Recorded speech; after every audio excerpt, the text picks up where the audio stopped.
awesome future. And in order for that to happen, we've got to dramatically improve the cost of spaceflight. Our regular viewers would have by now realized that Elon Musk isn't your ordinary multi-billionaire tech mogul. From solar panels to electric vehicles to space exploration, Elon Musk has revolutionized everything he's touched.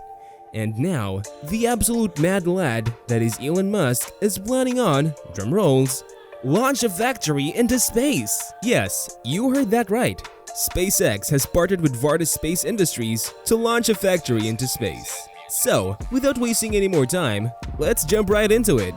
SpaceX and Varda Space Industries have announced a partnership to launch the world's first space factory. Varda Space Industries, based in Torrance, California, has signed an agreement with SpaceX to launch its first space factory in early 2023 on a Falcon 9 rocket. Varda Space has evolved at a breakneck pace in a short period of time. It began with only $9 million in seed capital in December 2020. Few saw how the corporation would achieve its goal, from establishing space factories for Earth-bound items, despite the fact that the space sector employs millions every day. 8 months later, the company obtained $42 million in finance and began setting up shop and forming partnerships with leading space corporations in order to realize its ambition on a Falcon 9. SpaceX will give Varda's space factory a vast journey to low Earth orbit. The first space factory will be installed on numerous Photon spacecraft provided by Rocket Lab. Surprisingly, Rocket Lab is one of SpaceX's competitors. But, for once, we are excited to find out that competition has not stifled technological progress. Varda Space has gone on to clarify that they are not only developing an orbital lab, but also humanity's first commercial zero-gravity industrial park on a larger scale. This will truly be an exercise of human potential in the beginning. Varda Space will connect at least 3 Photon ships. The spacecraft will be configured for different purposes. Varda, unlike the ISS, will modify them for autonomous production in space without the need for human presence. The spacecraft will test space manufacturing technology for up to 3 months in orbit. Re-entry capsules will also be installed on the vessel, which will return the manufactured items into Earth once production is completed.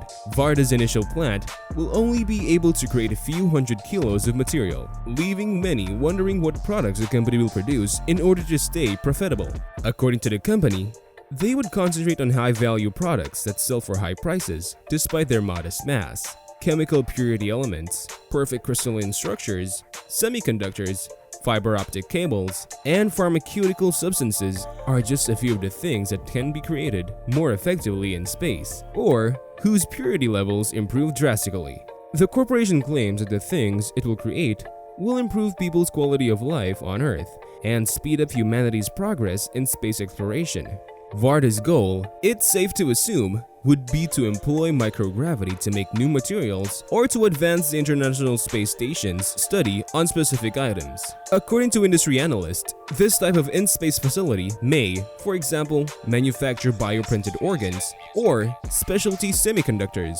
Even if the firm has yet to announce anything particular, because no client contracts have been inked, the possibilities of what can be manufactured in space at the moment are few enough to more or less accurately predict what they will manufacture. Now, the main reason why SpaceX was chosen by Varda executives was that it provided the most cost-effective and reliable solution for delivering their spacecraft into orbit. Varda Space Factory, unlike communications and imaging satellites, does not require a specific orbit for its mission other than low Earth orbit, making it perfect for rideshare launches. In essence, the two companies are traveling to space together. They are free to go their separate ways after they reach their destination, almost like a form of space carpooling, though a little different from your typical downtown commute. The spacecraft is the first of a series that will show how to make materials in microgravity. The second and third spacecraft are scheduled to launch by the end of 2024, using an iterative method that builds on prior missions' lessons learned. Another option Varda considered for launching was, nevertheless studied, in the form of Rocket Lab Electron rockets. But Varda did not want to pull all of its eggs in one basket because the Rocket Lab is already in charge of developing the spaceship that will transport its supplies as well as the re-entry capsule for their return to Earth. Because re-entry into the Earth's atmosphere occurs at Mach 25, and the materials must not break during the landing, the capsule is critical. In truth, the most difficult part of the process, from design to recuperation, is the re-entry into the atmosphere. Mach 25 is, in fact, equal to 25 times the speed of sound. Remember those science fiction films in which the capsule returns to Earth? Imagine transferring delicate products in this unpredictable environment, while also dealing with a slew of external influences. This will surely be one of the mission's most crucial moments. Varda's space initiative may seem far-fetched. After all, there's plenty of space on Earth to erect factories, get it? But the concept could be useful to enterprises on the ground. Elon Musk, the CEO of SpaceX, has big ambitions for the future, which include the industrialization of space. Those in support claim that moving companies to space will reduce pollution on Earth and make use of the advantages of manufacturing in a microgravity environment. Their free-flying space factory is without a doubt a game-changer, as it will be operational in less than 18 months, rather than 5 or 10 years. And private space companies aren't the only ones experimenting with space industrialization. For example, the European Union is working on the Period project, which aspires to construct an orbital factory. In collaboration with Airbus, it will focus on the assembly and fabrication of satellites directly from space. Now, the biggest reason why space industrialization is being pushed, apart from the possibility of manufacturing material difficult to manufacture on Earth, has to do with the growing concern around pollution and climate change. Especially with Western countries more and more regulating how heavy polluting industries can operate, space factories offer a chance to industrialists to manufacture goods they erstwhile couldn't do on Earth on account of pollution.